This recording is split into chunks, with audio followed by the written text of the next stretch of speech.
Então, ele teve o isolamento mais o castigo em relação a lidar com as pessoas. Então, vamos começar por essa questão. Substituir um comportamento é mais fácil que eliminar.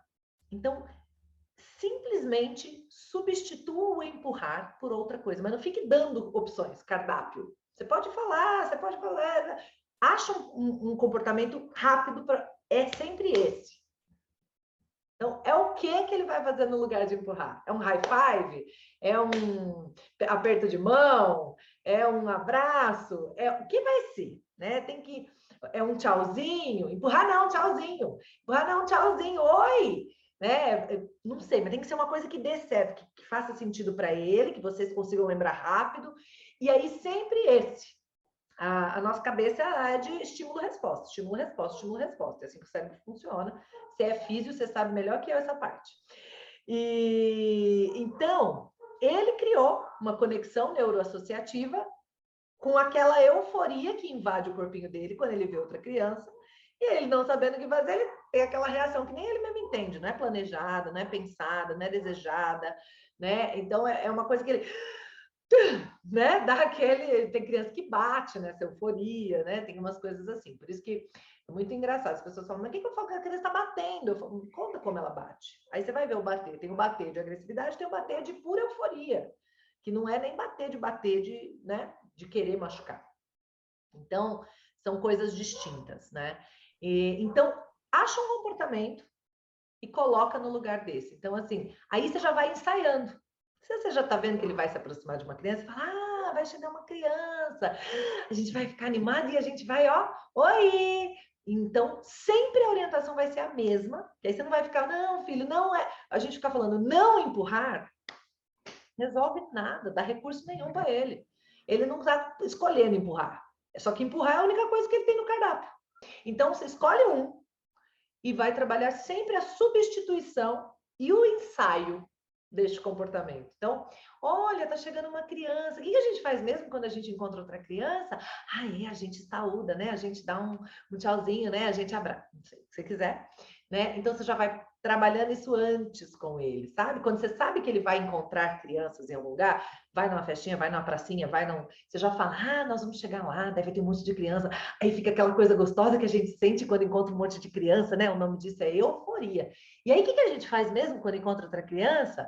Aí deixa ele responder, aí já ensaia com ele, então já vai. A vida tá te mostrando, ó, quando você fica radical numa decisão, numa postura, até num comportamento, né, do antissocial, né, isso traz consequências, sabe assim? Então cuida disso, sabe? A gente pode viver tudo com equilíbrio. Quando a gente fica radical demais em algum ponto, a gente tem depois uma continha, sabe? Então isso é legal porque é a vida nos mostrando e nos convidando a perceber. Porque se a gente for pela cultura, pela mídia, a gente vai enlouquecer. De repente a vida está convidando aí, né, para vocês se abrirem um pouco mais mesmo para isso, para socialização, né? Como vocês gostam desse lugar, né, de antissocial, de só a gente e tal, ele nunca viu como é que faz quando encontra outra pessoa. Nem vocês, Exato. entendeu? Ele não viu nem vocês encontrando outras pessoas. Não é só que ele não teve contato com outras crianças, né? Então, ele nunca viu, ele não tem referência. A criança, ela só aprende pela referência. Então, às vezes, a vida está chamando vocês mais para sair da casa agora, sair do casulo, né? E ir mais para essa vida mais fora, mais social, mais gente, mais festa, sabe? Para entregar isso para as crianças. Eles vão precisar, né? Então, criança vem para isso mesmo, para tirar a gente da zona de conforto e fazer a gente se desenvolver em áreas que a gente não tinha desenvolvido ainda, né? Respira fundo, né? A gente não precisa controlar tudo, nem pode, nem consegue, nem vai, né? E a gente precisa lidar com esse lugar de que a gente não tem o controle e poder de tudo, não tem, não está nas nossas mãos muita coisa. E aí a gente vai. E aceitar também, sabe, que a vida, mesmo as coisas não positivas, não escolhidas, não desejadas, elas têm alguma razão para acontecer, sabe? Então, assim, sabe aquela história da aceitação de tudo foi como deveria ser? Dar sentido para aquele sofrimento, para aquela dor, para aquilo que aconteceu, para aquela experiência não positiva, né? E seguir, né? Isso também nos faz mais fortes. A gente também, com esse olhar de sair do autoritarismo e entrar nesse lugar de cuidado com a criança, tem muita gente criando gente fraca. viu?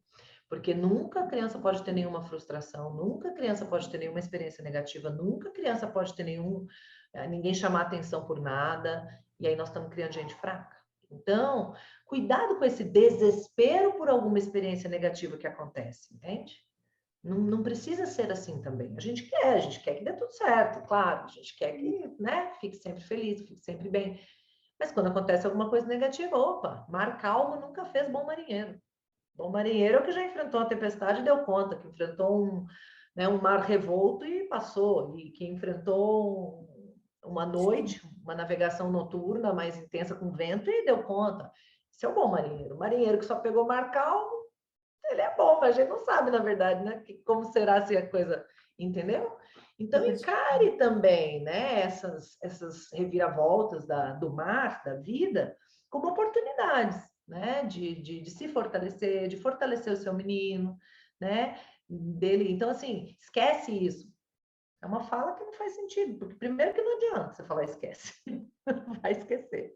Porque você falou, pode até esquecer, mas não por isso, né? Sim. Mas você não precisa ter esse medo desesperado de que ele esqueça, de que ele, sabe?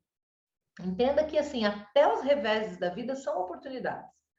São bons, são necessários, sabe? Claro que alguns a gente queria evitar. Até que ponto estimular a criança em casa, né? Letras, números, idiomas, tal.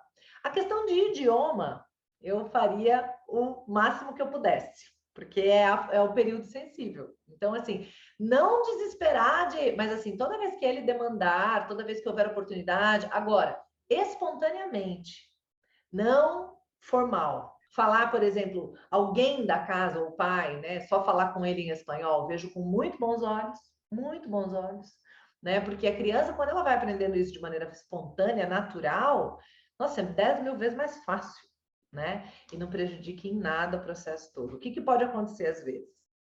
Às vezes a criança, na hora do letramento, da alfabetização, principalmente da fala, né? Às vezes demora um pouquinho mais, quando, por exemplo, ela é criada com um falando um idioma, outro falando outro. Eu já vi uma criança, um caso, que era o pai um, a mãe outro, a babá outro. Então, esse menino demorou mais para falar. Então, as pessoas começaram a ficar preocupadas, começaram a dizer, a hora que ele desinvestou falar, ele falava todos os idiomas com fluência. Quanto a letras e números, eu já iria mais assim, sob demanda. Eu não ficaria propondo isso dentro de casa. Eu só oportuniza, deixa ali. Ele tendo interesse e querendo, ok. Mas eu não sou muito a favor, assim, da gente fazer o trabalho que a escola faz, sabe? Eu acho que o trabalho da escola é da escola. Às vezes a gente bota outro método, atrapalha o processo, confunde a cabeça da criança, sabe?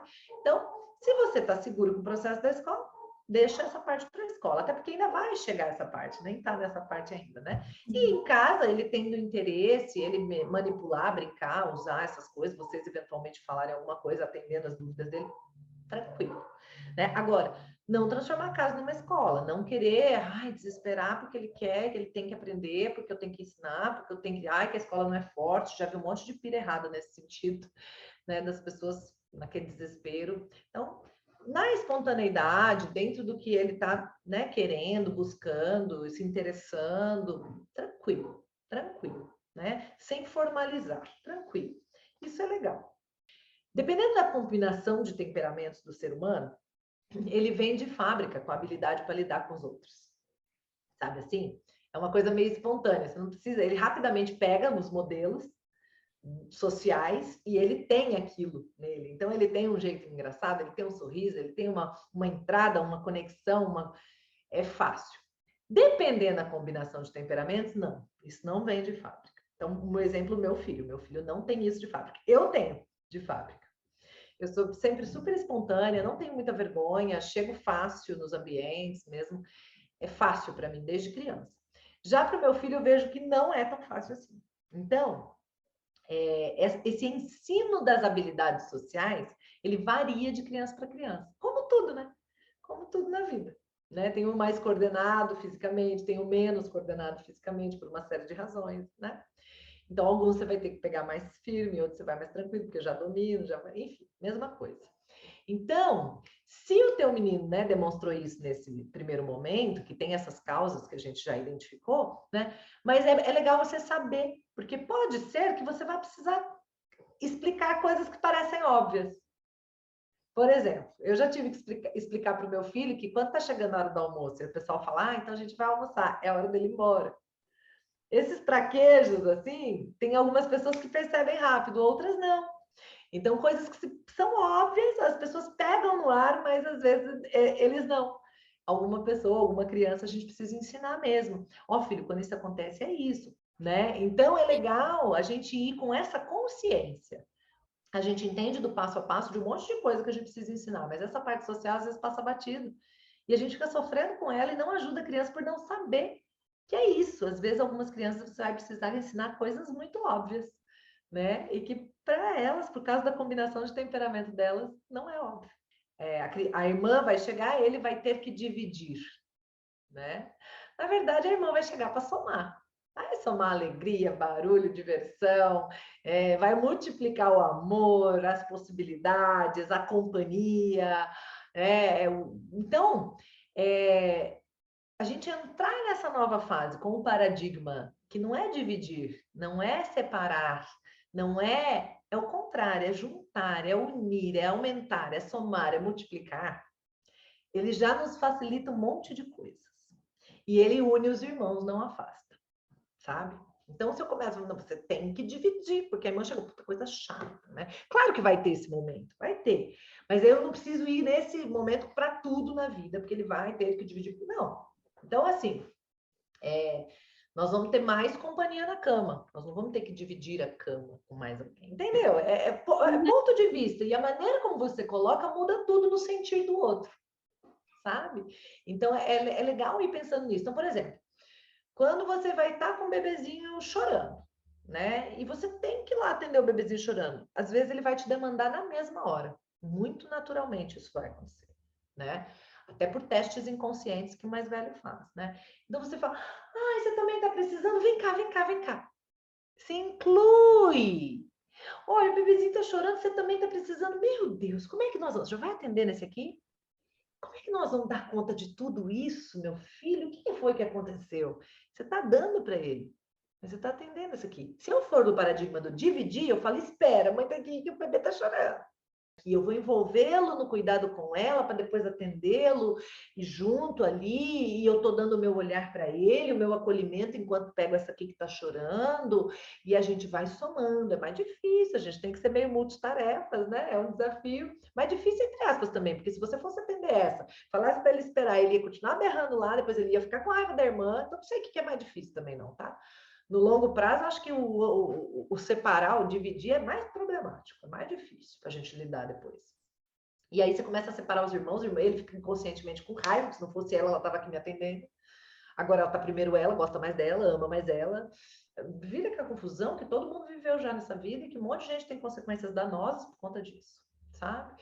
Então, no paradigma de unir, como é que eu uno, como é que eu atendo junto, como é que eu trago ele para cá para depois poder atender ele, mas sem ele se sentir lá largado, né? Como ele pode me ajudar a fazer o que eu preciso fazer aqui com a criança, sem eu precisar demandar como se fosse um irmão responsável pela criança, mas assim, torná-lo útil, torná-lo participante deste momento, não no sentido de ser ele o responsável por cuidar da irmã, se entendeu bem, né? Mas é isso. Então, esse lugar de dividir não é bem isso, sabe? É um compartilhar os brinquedos, né? Dividir, compartilhar. Também vai poder brincar com os dela. É um ganha-ganha, sabe? Né? E posso ter alguns que eu vou querer não compartilhar. Então, eu posso ter uma caixinha dos que eu não quero compartilhar. Ela também pode ter a dela, à medida que vai crescendo. Primeiro ele, né? A hora que ela vai crescendo também a dela. Né? E aí a gente vai criando essa relação de harmonia, de junto, de cuidado, né? De respeito. Então, eu acho que esse é um paradigma importante. Como ele já está preparado agora, aceitando bem a chegada da irmã, o que eu acho legal? No momento mesmo dele conhecer a irmã, né, talvez seja legal tornar esse momento significativo, simbólico para ele. Então, às vezes, algum objeto que ele deseja muito, que ele se interessa, pode ser oferecido para ele como se ela tivesse trazido. Ó, ela chegou e trouxe isso para você, sabe? Isso é uma coisa legal. E uma outra coisa importante também, que talvez você já tenha até me ouvido falar, é de ter algumas lembrancinhas guardadas. Eventualmente alguém vai visitar a bebê logo, né, um pouco mais para frente, mais alguns meses, e às vezes não leva uma lembrança para o mais velho. Então, ter algumas coisas baratinhas guardadas é legal, porque se a mais nova ganhar um presente, ele ganha também. Aparece lá, você buscou no armário, trouxe e tal. Ah, esse aqui é para você. Tem para você também. Não precisa falar quem deu, como é que foi. Apareceu lá, ah, tem esse aqui para você também. Pronto, sabe? Para não ficar naquele lugar de sempre o outro. Ah, mas não tem que ceder a vez? Tem que, né? Mas não precisa ser na hora do presente, que aí também é sacanagem. Né?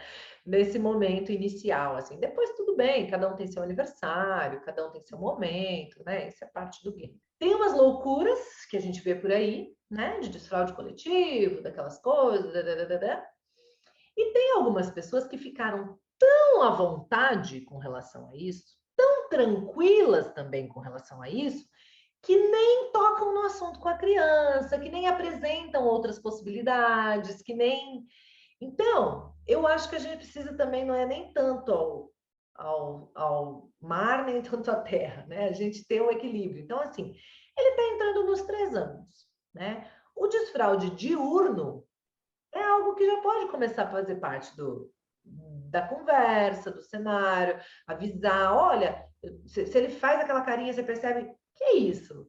Tá com vontade de quê? Ah, então é assim que a gente sente quando vem o cocô, né? Ah, vai tornando isso consciente, vai falando sobre esse assunto. A hora que você achar que é o momento, apresenta um piniquinho, se for o caso, né? Para ele ir entendendo. Enfim, eu acho que pode se tocar no assunto antes da criança falar sobre o assunto. Então, ele vai, a ordem é, primeiro a criança avisa depois que fez o xixi e o cocô. A criança avisa quando está fazendo. E, finalmente, ela avisa quando vai fazer. Bem, então, quando ela apresenta esse aviso antes, né, já é que ela está começando a ter consciência do processo todo e vai ficando pronta para isso, né? Tudo sempre com tranquilidade. Não precisa dar certo na primeira vez que você toca no assunto e já desfraudar e tal, não precisa. Outra coisa que é importante, tem gente que quer desfraudar sem tirar a fralda, porque quer desfraudar e não quer sujar o colchão nenhuma vez, né? É muito difícil, porque a consequência natural de não segurar o xixi é se molhar. A fralda não deixa se molhar. Aí eu tiro a consequência natural. Como é que a criança vai? Então, a hora que for, né, que você achar que já faz sentido, já conversou, vamos ficar só de cueca, então? E a hora que você quiser fazer xixi, você pede, a gente vai ao banheiro e tal. E aí começa a deixar ele perceber, nossa, molhou tudo a cueca, molhou o chão. Xixi, né? Ele mesmo limpa, não precisa nunca ser vinculado a castigo, mas a consequência natural. Ah, sujou? Me parece já ter uma idade interessante para começar a pensar nisso, e criando consciência e percebendo. O noturno demora um pouquinho mais mesmo na maioria das crianças, às vezes tem até 1 ano de diferença entre um desfraude noturno e diurno, tá tudo bem, né? Mas também vale depois, né, que quando já estiver bem consolidado o diurno, e começar pensando nisso. Uma coisa que às vezes ajuda o desfraude noturno é quando a criança vai na casa de outro amiguinho dormir, aí vê que o outro já não usa a fralda, ele começa a querer também não usar. Isso também é legal, são coisas boas, né? No priminho, alguém próximo também. É legal porque você fica com aquele estímulo mesmo. Eu também não quero mais usar. Não, eu não sou mais tão bebê, eu sou criança, né? É legal, né? Então, vale. E sobre o bico, exatamente no aniversário de 3 anos, a gente fez um preparo prévio, né, antes de chegar a data do aniversário de 3 anos. Fomos trabalhando, né, que tinham algumas coisas que eram de bebê, outras que eram de crianças, né, e que a chupeta era mais de bebês, não era mais tanto de criança, né, e tal. E vários dias, trabalhando essa ideia e tudo, né? E que agora ele ia fazer 3 anos, que legal, né? Então, que ele podia se despedir de algumas coisas que são de bebê, né? E aí a gente, na situação, um bombeiro foi na festa de aniversário, que era o tema que ele escolheu, e a gente tinha feito um combinado, então, que no aniversário ele ia entregar o bico para o bombeiro, que ele ia levar para os bebês que ainda precisam, né? E assim foi. E assim fez. Algumas famílias botam um balão que leva, né? Que vai voando. Tem várias, como um ritualzinho, né, de despedida, tal, mas é preciso ir construindo com a criança essa ideia. A criança tem o reflexo de sucção até 6, 7 anos, durante toda a primeira infância, né? Mas eu percebo que a necessidade maior é nesse comecinho da vida. Todas as mudanças, tanto de desfraude, quanto de bico, quanto tudo, você sempre vai escolher um momento de estabilidade, sabe? Então, assim, se a bebê vai nascer em abril, você não vai fazer isso nem em abril, nem maio, nem junho, entendeu? Aí, se lá julho, agosto, o negócio estiver tranquilo, posso começar a pensar alguma coisa, entendeu? É bem legal você ter trazido esse ponto, porque tem sim as mudanças que a chegada da irmã vai trazer. E daí não é um bom momento para ficar propondo mudanças, né? Já tem uma instabilidade, vamos dizer assim, né? Então não precisa lidar com mais de uma com 2, 3 anos.